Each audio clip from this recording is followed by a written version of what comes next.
Hello, જય શ્રી કૃષ્ણ. કેમ છો તમે બધા? મજામાં? મારે તમને એક શેર કરવું હતું, એક ફિલિંગ્સ મારું શેર કરું છું કે જ્યારે બી આપણે એકલા હોઈએ ત્યારે એવો વિચાર આવે, એવા પ્રશ્નો થાય કે ઘણી વાર આપણને કેમ કસોટી થયા કરે છે. આપણને એક સુખની પળ મળી હોય છે ત્યાં તરત જ આપણને દુઃખ કેમ આવી જાય છે, કેવી એવી વિકટ પરિસ્થિતિ આવી જાય છે કે આપણે એમાંથી આપણે કેમ બહાર નીકળીએ.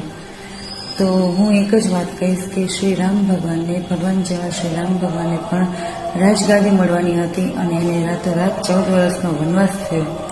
તો આપણે તો માણસ છે ને, તો હું એટલું જ કહીશ કે આપણે માણસ થઈને પણ આપણે કસોટીમાંથી પાર ઉતરીએ અને હિંમતથી એનો સામનો કરીએ અને કોઈ દિવસ હિંમત નહીં હારો અને બી સ્ટ્રોંગ અને બી હેપી રહ્યો. જય શ્રી કૃષ્ણ.